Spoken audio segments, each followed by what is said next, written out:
Olá, pequenos investidores, sejam muito bem-vindos a mais um Destaque do Dia. Índice FIX subindo 0,14% a 3.587 pontos, renovando aí mais uma máxima histórica. Também hoje é dia de publicação de dividendos dos fundos imobiliários, a grande maioria está subindo. Deixa eu até colocar logo aqui para vocês o mapa dos ativos. Dá para perceber aí que a grande maioria dos segmentos estão performando muito bem. O Ibov, por outro lado, tem um pregão aqui com leve queda de 0,21% no momento, 146 mil, sendo que a máxima é ali na faixa de 147 mil e alguma coisa, que hoje foi renovada aí se a gente olha intraday. Então, segue os dois aí, os dois índices trabalhando aí nas suas máximas históricas. Hoje a gente teve a publicação de alguns dados do mercado de trabalho, tanto aqui no Brasil quanto lá nos Estados Unidos.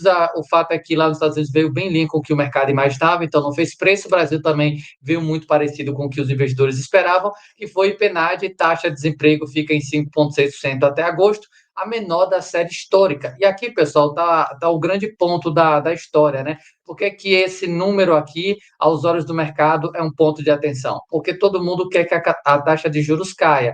E a informação que a gente tem é: o mercado de trabalho vem mostrando força e resiliência neste ano, mesmo diante de uma desaceleração gradual da atividade econômica, o que mantém o Banco Central em alerta. Então, se a gente tem mercado de trabalho ainda muito forte, né, com taxa de desemprego nas mínimas históricas, inflação corrente acima da meta, a inflação olhando no horizonte do BC desancorada, a gente não tem uma expectativa assim de corte de juros. Até a expectativa, né, que teve ali, acho que do Banco Itaú, comentando que para ver o BC cortar no mês de dezembro, teria que ver o dólar a 5. E acho que esse cenário de dólar 5 vai dar um pouquinho de trabalho, a menos que aconteça um BO lá nos Estados Unidos. Então, é o cenário de que a gente deve continuar nesse ritmo aí de juros altos por muito tempo. Não temos aí nenhum tipo de sinalização e os dados publicados hoje também seguem nessa mesma linha. É aquela questão, né? Você pode olhar pelo lado bom da história, o mercado de trabalho segue firme, né? É bom para o cidadão, mas olhando no sentido de investimento, não é algo positivo, porque a gente tem a taxa de juros muito alta e o mercado quer a taxa de juros mais baixa porque isso valoriza os ativos. Então, lembrem sempre de olhar esse lado. Eu não estou aqui para dizer que a taxa de desemprego tinha que ir para 10. Eu estou falando que, no sentido de investimento, em teoria, no momento, o mercado gostaria de ver um dado talvez pior para que isso auxiliasse a OBC cortar juros. Lembrem sempre dessa parte, para não misturar as coisas aí. De vez em quando tem alguém emocionado que acha que eu estou querendo ver o mal do Brasil. Vamos passar aqui agora para os destaques, né, de alguns ativos, como estão vendo para fechar o pregão, altas e baixas, fatos relevantes e fechando aí com dividendos. Hoje estou até passando um pouco mais cedo por conta dos dividendos. Inicio aqui pelo DEVA 11. DEVA agora cotado literalmente no 0 a 0. É o principal destaque de queda do mês. Está ali brigando com o CACR, né? CACR hoje está tendo um pregão um pouco ruim, pelo menos até agora. Está caindo ali 2%. Então está brigando para ver quem fica no pior aí em relação ao fechamento desse mês. Mas o DEVA ainda segue com 6,71%. Dividendo que foi baixo e a gestão divulgou o relatório gerencial. Eu tinha muita dúvida sobre esse provento de 32 centavos, que é o menor do fundo aí. Para mim, não fechava muito bem a conta, se apenas IPCA, quantidade de dias úteis. E a gestão veio aqui explicar, né? Antes a gente tem os destaques, né? Que foi 32 centavos por cota, o valor patrimonial, que é quase R$ 97, a carteira está marcada ali, a IPCA mais 10,7, 88% da carteira dele, base de cotistas que vem reduzindo, 99% proteção contra a deflação. E aqui a gente tem os resultados, né? Taxa média ponderada da carteira do inscrito DEVA fechou IPCA mais 10,66 ao ano. Em agosto, o fundo distribuiu 4,4 milhões em rendimentos, equivalente a 32 centavos por cota. O valor foi ligeiramente inferior ao observado nos meses anteriores, não é bem ligeiramente, né? Porque se a gente pega aqui a cotação, ou melhor, o dividendo do DEVA, mês passado foi baixo, de 32, 34, mas geralmente ele estava pagando 45, 46, 41, então acima ali dos 40 centavos por cota. Não dá para dizer que foi bem ligeiramente, né? Foi bem ligeiramente abaixo do que ele vinha distribuindo. Observado nos meses anteriores, em razão, e aqui está a explicação, em razão do menor volume de amortizações do período. E eu vou ficar, pessoal, infelizmente, devendo a vocês o porquê que as amortizações estão sendo menores, que de fato vem sendo bem menores. Olha os números. Isso ocorre porque a correção monetária de crise somente pode ser paga à quantidade aos cotistas quando é amortizada, isso porque vem ali do principal, etc, etc. A amortização de julho foi R$ 500 mil, a de agosto 280 mil. Olha a DRE para vocês verem a diferença. O fundo vinha tendo de correção monetária aqui 1.800.000, 1.500.000, isso início de ano porque o IPCA era mais forte. Aí maio, junho, IPCA mais fraco, 1.400.000, 1.400.000. Olha para julho, caiu para 500, 280 mil. Então, poxa, não está zerado não, mas não está muito longe disso. 280 mil para um fundo de bi não é nada. Então, esse número aqui é o principal responsável por fazer o resultado deve cair. Perceba que em juros aqui, a gente tem mais ou menos essa faixa de 4 milhões de reais todo mês. Correção monetária que faz diferença. E como o gestor explicou ali, a correção monetária é só quando tem ali um pré-pagamento, no caso a amortização, né? Que o que é correção monetária é distribuído para o investidor e o principal volta para ser alocado, volta para o caixa para a gestão alocar como achar melhor. Então, as amortizações vêm sendo menores. Por quê? Eu não sei explicar para vocês. Aconselho até para quem é cotista do DEVA, talvez monitorar segundo semestre dos últimos anos para ver se as amortizações de fato são bem menores. Eu sei que os rendimentos dos fundos do DEVA no ano passado, ou nos últimos anos, no segundo semestre é um pouco mais fraco por conta de inflação também um pouco mais fraca, e a maioria dos fundos de papel. Mas na amortização menor, eu não me recordo de amortização ser forte no primeiro semestre, no segundo, não. Então, a gestão não deixou nenhum tipo de explicação, a carteira segue aqui, na visão deles, sem nenhuma outra novidade, vem tentando recuperar os créditos, que, na minha opinião, não é bem isso assim na prática, né? Basicamente está empurrando com a barriga aí até chegar o período de encerramento das carências para ver se a gente vê o pagamento, mas o principal mesmo, aí, o destaque são as amortizações, né? Que a gente precisa, e pelo menos eu preciso entender, que eu não consegui entender por que as amortizações caíram tanto. Não faz muito sentido. Geralmente, você vê ali pagamento trimestral, semestral, anual. Fundo imobiliário, né, os CRIs, geralmente é mais pagamento ali mensal mesmo. Você não vê muito ali aquele negócio de pagamento semestral, anual. Não tem muito esse negócio, é mensal. Se é mensal, é meio linear. Você não vê tanta diferença assim de um mês para outro. E para sair de 1,5 milhão para 200 mil e ser normal, é assim uma coisa que, sinceramente, eu não consegui entender aí por parte da gestão. VG11 também divulgou relatório gerencial. VG que vem sendo um dos principais destaques de dividendos dos últimos meses, por conta da Selic, né? Fundo, mesmo com esse yield todo, no mês está aqui caindo 0,7, R$ 9,54, a gente tem ali abaixo do VP, diferente do KNCR, que está negociando, aliás, com uns 4% acima do patrimonial, yield de 1,3, está aparecendo o yield de Fiagro, e os resultados aqui que o fundo teve foi muito forte, pessoal. Antes de passar ali na DRE, teve movimentações. Ao longo do mês, o fundo adquiriu 24 milhões em CRIs, distribuído em 5 operações distintas, sendo 3 já existentes. O bom dessa história é que compraram aqui primeiro taxas boas, né? CDI mais 4,25. Esse aqui é bem pesado, CDI quase mais 6. Já vi que tem aquele perfil mais high yield mesmo.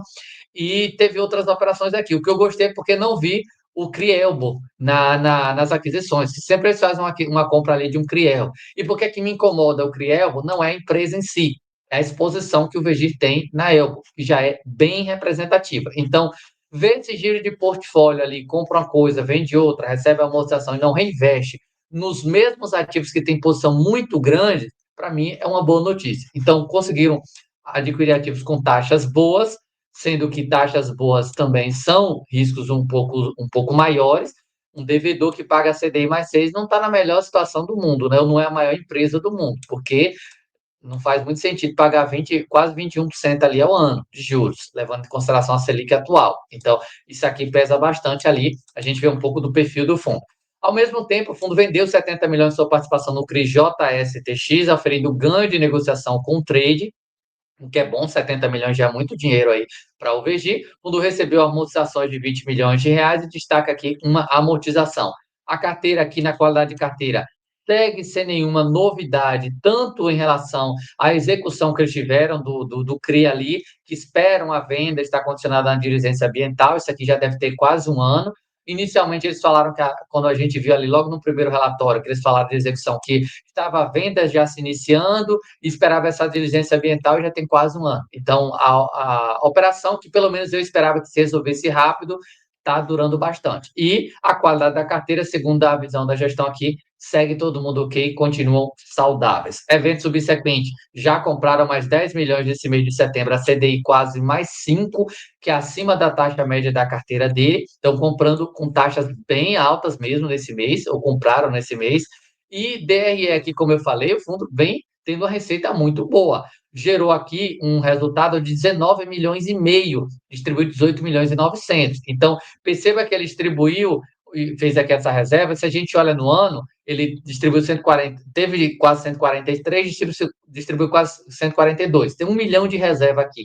Então, ele tem aqui uma pequena reserva. Nesse mês fez 500 mil. O fundo está gerando ali mais ou menos uns 13 centavos e meio, que vai diferenciar ali um pouco a quantidade de dias úteis, né? Mas nessa faixa aí, de 13 a 14 centavos por cota, que nesses preços está, assim, uma maravilha de lucro, né? Mas com risco considerável, porque o investidor sempre tem que levar em consideração esse negócio ali de high yield, né? O histórico de alguns ativos não são bons, mas o VG vem performando muito bem, né? Eu não me recordo assim de problemas no VG relevantes, e a Valora, eles, até onde eu me recordo, né? A Valora gosta de trabalhar muito com questão de garantias altas, para evitar, no caso de uma execução, conseguir recuperar muito ali o crédito alocado.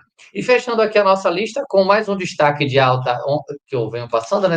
Ontem eu passei o fundo de shopping foi o VISC, semana passada eu comentei sobre alguns outros fundos, e hoje eu separei mais um aqui dos shoppings, né? Que é o HGBS. Olha a alta do fundo, quase 8% de valorização nesse mês. Tivemos ali no dia do índice internacional a cota subindo um pouquinho, no dia seguinte devolveu e já voltou tudo de novo, né? A gente está aqui na máxima das últimas 52 semanas. Fundo negociando ainda abaixo do seu patrimonial de fato, mas eu volto a chamar a atenção, como eu passei ontem no VISC, o yield. Você tem aqui na faixa de 0,7 pós essa valorização. O HGBS está aqui com 8. Deixa eu colocar aqui mais uma vez o VISC. VISC no mês está subindo 7,17. Deixa eu ver se o XPML melhorou a situação. O XPML está subindo, mas não tanto, né? Só 2%. Então, o destaque ali fica para VISC e HGBS. HSML também eu não vi muita coisa. Deixa eu ver aqui como é que está aqui agora. HSML performou bem, né? 4,78. Mas mesmo assim, o destaque ainda fica para aqueles dois. E eu até aproveito para confirmar, né? Não, aliás, não concordo 100%, mas teve um comentário ontem que eu achei bem interessante, né? Visto que 11, nesses preços atuais, a pessoa que colocou no comentário aí citou que é melhor deixar o dinheiro na poupança do que comprar nesses preços. Eu não concordo 100% dessa forma, né? Pela questão de rentabilidade. Mas eu não discordo de que os preços estão salgados, bem salgados mesmo. E isso é muito importante. Eu gosto sempre de lembrar isso, né? A gente passou por um período ali no início do ano, final do ano passado, com muito ativo. O VISC chegou a pagar quase 1% de yield. O XPML chegou a bater 1% de yield, chegou a bater R$ 92. O HSML acho que chegou a bater uns R$ 75, mais ou menos, se não me falha a memória. Então, teve muito ativo ali com yields bem relevante. Na época, fundo imobiliário não prestava, porque ganha na cota, ganha no dividendo, perde na cotação. Hoje, pagando 0,70 é o melhor investimento. Olha como é narrativa. Cuidado para vocês não irem na narrativa do oba-oba, na hora que está tudo em máxima histórica, que agora que é hora de comprar.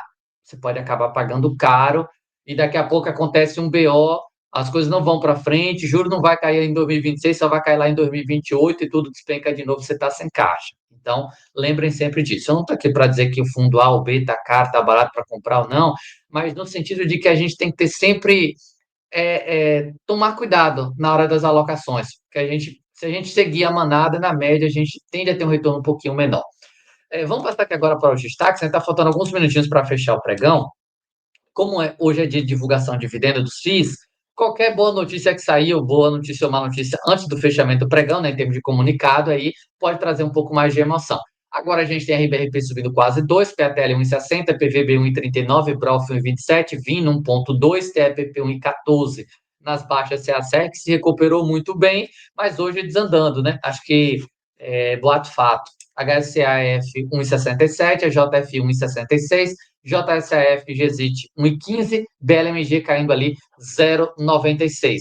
Fiagros nós temos agora de destaque o OIAG 0,8, CPTR também, GRWA nas VCRA, FGA e GCRA ali mais próximo a 0,5%, e nas baixas a gente tem LAF 2,36, NSG 1,89 e a AGR caiu 1%, A AGR também, FTCA e JGPX 0,5%. Nas ações aqui, nós temos agora, deixa eu voltar aqui mais uma vez para o Ibov agora caindo 0,17. Nós temos algumas empresas performando bem, especialmente ali a questão de algumas por impacto de curva de juros. MRV sobe 3, MRV também teve notícia recente. Minerva 2,75, Cury 2,73, Raio 2,30, Caixa Seguridade performando muito bem, alta já de mais de 2%, Raia Drogasil 2,04. Nas baixas, PK 7, Magazine também, Vamos, mínima histórica 3,60, Uzi Minas 3,40, Lojas N 3,17 e C&A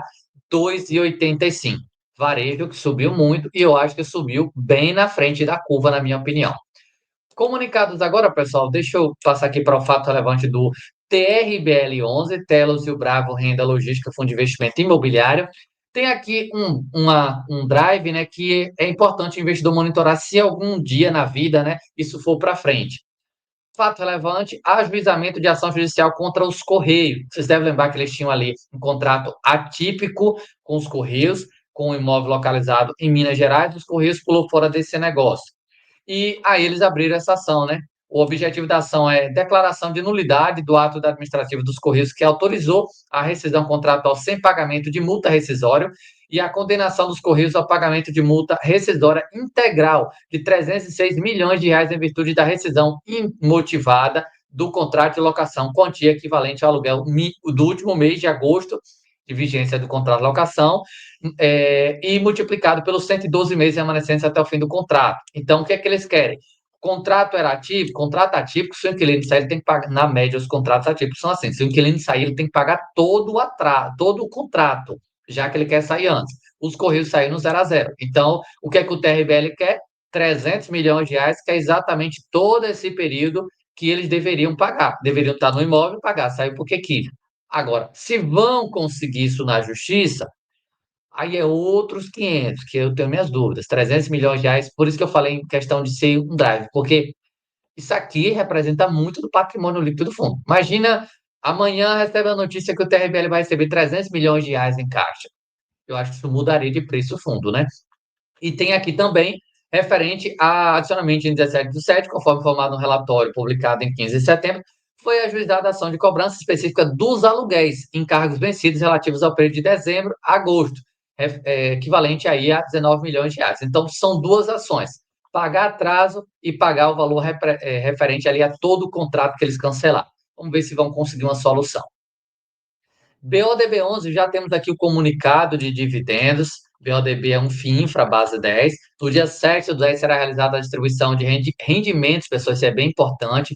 Os últimos meses, BODB só veio com rendimento, não veio com aquela amortização parcial. Muito puxada aí pela questão do IPCA, já que eles distribuem o carrego, né? E o rendimento veio aqui de 9 centavos por cota, equivalente a 5.838.000 reais. Poderia ter distribuído 10 centavos, 11 centavos, talvez se fosse olhando ali marcação a mercado, tá? Das debêntures. Mas como ele distribui sempre carrego, ficou aqui 9 centavos por cota, ainda está um yield bom. Deixa eu até ver como é que está aqui a cotação do BODB. Está ali na faixa do 7,50. BODB11 está cotado agora a 7,54. Então ainda está um yield muito bom aí para esse ativo, na minha opinião. Calendário de eventos, a gente teve pagamento de alguns ativos. Eu vou pular logo aqui para os que anunciaram já, para que o vídeo não fique muito longo. A gente tem aqui euro R$ 1,75, paga dia 14, HSF 95, paga dia 7, HUCG 75, paga dia 20, M100 67 centavos, paga dia 14, MF1 e 7 também dia 14, PEMA 41 dia 14, RFOF 65 dia 14, SMRE R$ 1,04 dia 10, VVMR 20 centavos por cota, paga dia 14, RRCI 85 centavos, paga dia 14. Então, esses são os primeiros ativos que publicaram. Assim que eu tiver notícia em relação aos rendimentos, eu trago aqui para vocês, né? 18 horas, um pouquinho antes ali, vou ver se eu consigo fazer o vídeo para trazer aqui as informações. Qualquer coisa, você ativa o sino das notificações para ficar bem informado. E só fecho aqui o vídeo fazendo o convite, nada, um pedido, né? Pedido, se você gosta do conteúdo aqui do canal, né, que é publicado diariamente, considere se tornar membro, é R$ 4,99, R$ 4,99. Isso é bem importante mesmo para manter o canal aqui ativo. Eu sei que existem N canais no YouTube que falam sobre investimento, sobre fundos imobiliários, mas R$ 4,99, se você puder contribuir com o canal, eu vou agradecer de coração. Isso ajuda muito mesmo aqui, vocês não fazem ideia o quanto que isso ajuda, porque se esperar dos anúncios do YouTube para poder ter resultado, a gente passa fome. Então, se você puder ajudar contribuindo aí, se tornando membro, um superchat, sei lá, qualquer coisa que você puder fazer, eu vou agradecer de coração.